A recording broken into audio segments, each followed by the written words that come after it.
Palavra dessa direção espiritual e o coração de todos que vão ouvir. Ave Maria, cheia de graça, o Senhor é convosco. Bendita sois vós entre as mulheres, e bendito é o fruto do vosso ventre, Jesus. Santa Maria, Mãe de Deus, rogai por nós, pecadores, agora e na hora de nossa morte. Amém.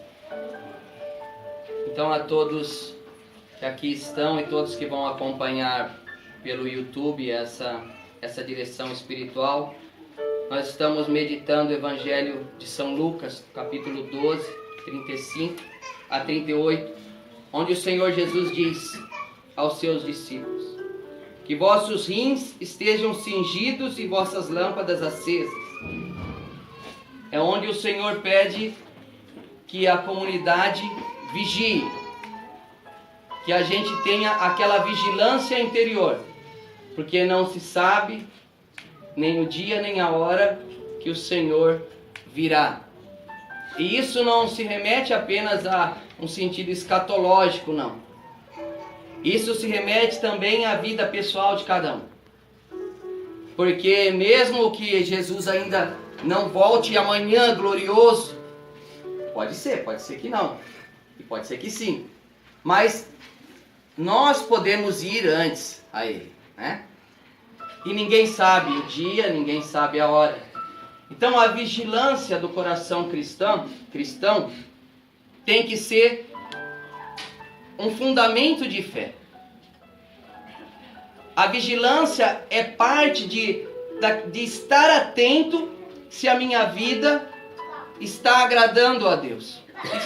E o que está agradando e o que não está agradando. Porque sempre tem coisas que estão agradando a Deus e coisas que não estão. Sempre tem. Vai ter até o último dia, né? Quando a gente estiver pronto, aí a gente vai para a eternidade. Enquanto não estivermos ainda na eternidade, tem coisa para ser arrumada.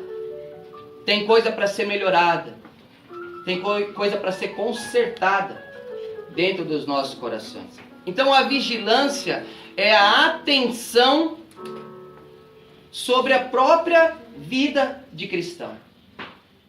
O cristão não é apenas chamado a um cumprimento de regras e de normas, e não é chamado apenas a decorar os ensinamentos bíblicos, os documentos da igreja, e uma série de rituais, como se isso fosse capaz de salvar a alma.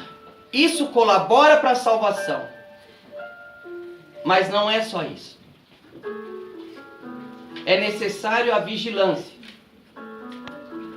Vigiar para ver se o que eu estou fazendo está dentro do contexto de que Deus espera.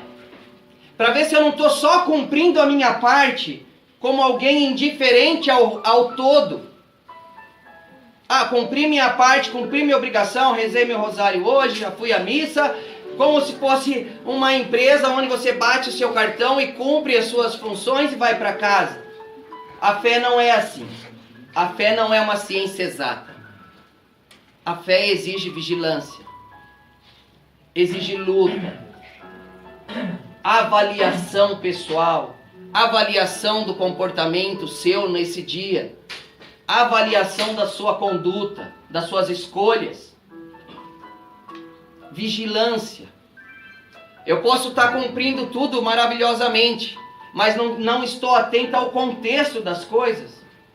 Não estou atento ao que o Senhor pede.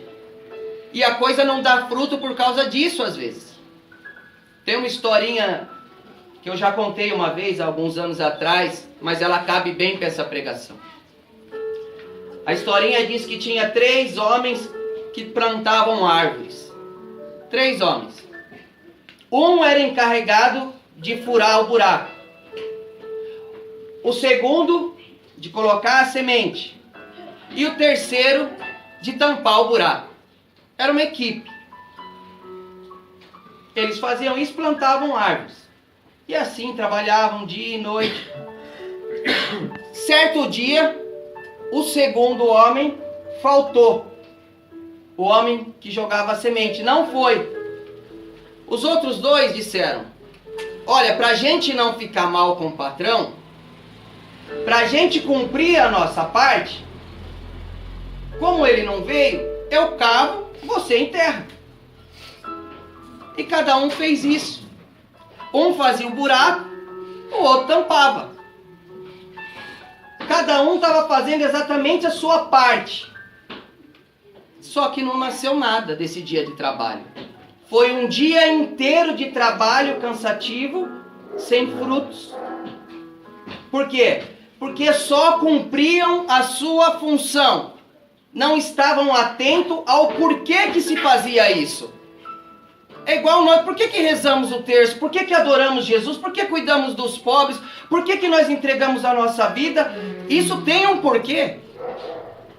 Eu não posso apenas um furar e o outro tampar, sem saber que, na verdade, nessa historinha, qual que era o objetivo? O fruto nascer, a planta nascer.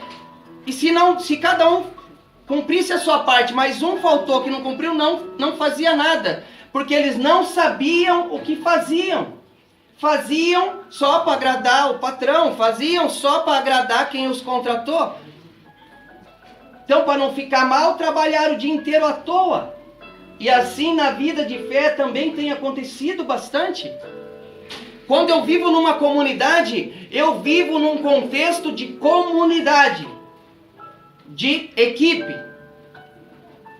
Se falta o que joga a semente, o meu trabalho tem que fazer o quê? Então eu vou suprir o que o meu irmão não veio. Eu vou trabalhar, claro, eu vou trabalhar, mas aquele que joga a semente hoje não veio, então eu jogo também, eu cavo e jogo a semente.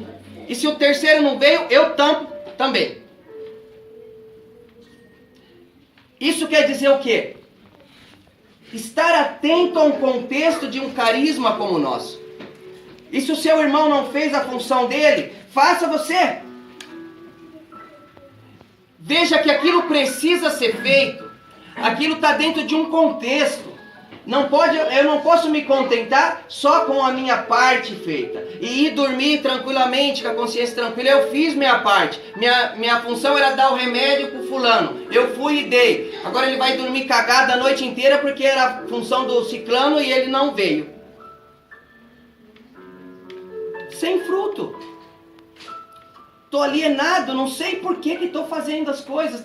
Eu perdi o sentido, eu não estou vigilante. Eu não estou atento ao contexto da coisa. A obra nasceu para um propósito.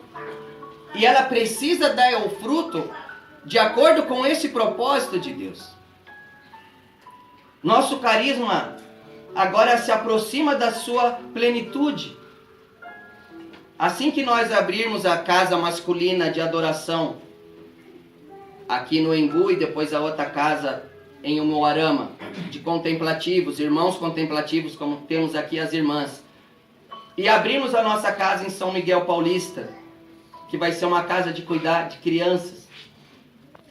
Quando nós abrirmos essas duas realidades, nosso carisma está pleno. Está pleno. Ele está totalmente mostrado para a igreja. Ele está inteiramente exposto para a igreja. Não vai aparecer outra novidade depois disso, dentro desse carisma. Ele estará pleno.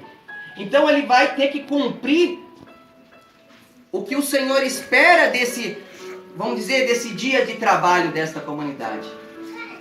Ele precisa cumprir. Não pode ser um monte de indivíduos fazendo a sua parte. É preciso ser uma equipe fazendo o seu trabalho. Vocês conseguiram entender? Nós não somos uma comunidade de um monte de gente individualmente, tendo seu céu particular, a sua vida particular diante de Deus. Não é só isso. Nós somos uma comunidade que deve estar atenta, para que tudo se cumpra, para que a coisa aconteça. Que a coisa aconteça. Vocês percebem às vezes como alguns missionários se desdobram demais, se cansam demais, se dão demais e não descansam, porque eles estão fazendo função do que planta, do que joga semente, porque alguém não está fazendo a função. Às vezes a pessoa está, eu fiz a minha parte, eu fui lá e no dia meu de servir a casa eu servi. Parabéns, você fez sua parte, mas E o contexto? E no outro dia a casa? Será que não precisa de mistura na casa, na qual o leigo que serve as casas? Será que a casa não precisa de alguém voluntário para levar um acolhido no hospital? Ou será que eu, leigo consagrado da comunidade, só sirvo a comunidade no dia que eu estou escalado para ir? Isso é só fazer a parte sem estar atento ao contexto. Tem muitas coisas acontecendo e que precisam ser feitas. É a mesma coisa que eu lembro uma pregação no primeiro retiro desta comunidade, primeiro retiro oficial desta comunidade, onde a gente tinha um ministro que hoje ele já não faz mais parte da nossa comunidade, chama Márcio Macarrão, um grande amigo meu, e ele fez uma pregação até engraçada, mas que está dentro desse contexto. Ele disse: não adianta alguém vir pedir na sua casa e você, tendo condição de ajudar, você dá o macarrão e não dá o molho. Uma forma de brincadeira, mas dizendo, é preciso fazer a obra completa. Se você não tem, é uma coisa, mas você tem que fazer o completo. Não, eu já dei, agora o resto ele pede para outro. O ser humano é especialista em fazer isso, em cumprir sua parte. O ser humano é especialista nisso. Ele cumpre sua parte e vai dormir tranquilamente, achando que é um bom cristão. Mas está como esse da historinha. Está alienado do contexto. Alienado do contexto. Eu lembro uma vez um missionário que deu um testemunho que encontrou uma pessoa na rua e ela estava passando muita dificuldade na sua casa e pediu a ele se tinha alguma coisa, tinha filhos, tinha tudo na casa para alimentar e tinha acabado o gás e tinha um monte de coisa naquela casa. E aí o missionário foi e deu uma cesta básica, deu as coisas para aquela pessoa, e a pessoa ficou parada lá e ele ficou olhando para ela e a pessoa não ia embora. Daí ele perguntou a ela, essa pessoa já está no céu já, essa irmã de rua, perguntou a ela, mas precisa mais alguma coisa? Ela falou, eu estou sem gás. Como que eu vou? Agradeço muito a cesta básica, mas eu estou sem gás. Então é necessário dar um passo a mais. Talvez você não consiga, você não tenha a condição daquilo, mas você tem um amigo que vai ajudar. Você tem como organizar a coisa para acontecer a obra e não apenas já fiz minha parte, que o outro te dê alguma coisa. O cristianismo é muito além do que cumprir a nossa parte. É muito além.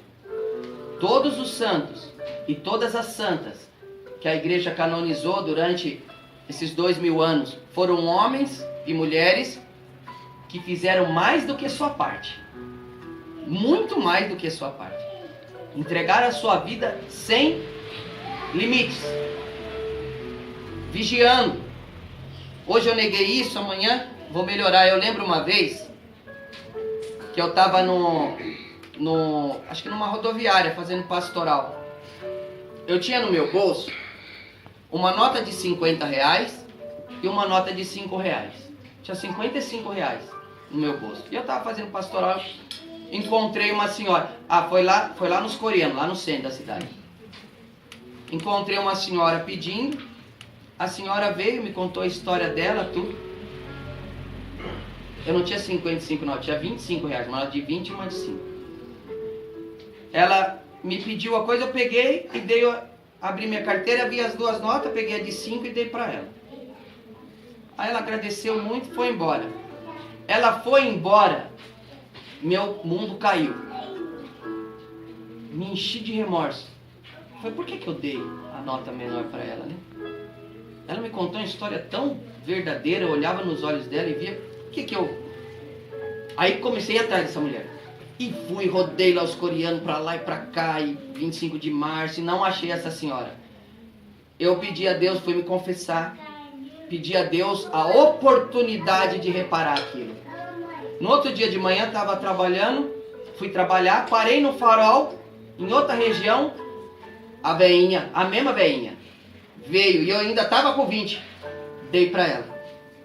Deus me deu a graça de reparar aquilo, para que a coisa não fosse incompleta. Sabe? O cuidado de Deus de me permitir reparar aquilo me encheu de alegria o coração. Então, quando a gente consegue suprir um pouco mais do que a nossa obrigação, a nossa parte, quando a gente consegue fazer um pouquinho mais do que a nossa parte, nós vivemos a plenitude do cristianismo e nós somos felizes. Nós somos felizes. Nós nos encontramos com o Senhor Jesus. Nós vivemos a plenitude disso e isso nos dá alegria. Fazer só a nossa parte é uma coisa cansativa. Vira uma rotina. Vai ficando chato. Para não dizer insuportável. Porque você está medindo o quanto você vai entregar. E quando nós damos tudo, e ainda assim nós percebemos que aquele tudo foi tão pouco, nós nos enchemos de vontade de fazer mais. E não de desistir, mas de continuar e de fazer ainda mais, de dar ainda mais. Quando nós estamos vigilantes com a obra de Deus, a palavra desistir nem passa na nossa cabeça. Porque nós sabemos que precisamos, nós não fizemos nada ainda. Tem tanta coisa para ser feita. Tanta coisa. Às vezes eu olho para a comunidade Voz dos Pobres, vejo que depois de 22 anos de pastoral, hoje ela é uma realidade que atinge bem mais moradores de rua do que na época que era só eu e meu irmão, que eu e o Tó. Mas falta tanta coisa. A inquietude que eu tenho dentro de mim, que não me deixa ter sossego um minuto, é tão grande. Mas o cansaço não me abate porque eu sei que é isso que me realiza. É isso que me deixa alegre, é isso que vai realizar a minha vocação. É isso que vai realizar a sua vocação de missionários. Estar atento ao contexto da obra, fazer parte dessa construção de Deus e não apenas cumprir a minha obrigação. Que fique essa lição para a comunidade, que fique essa lição para todos aqueles que pelo YouTube vão acompanhar essa pregação. Que Deus espera de nós vigilância e entrega sem limites. Louvado seja nosso Senhor Jesus Cristo.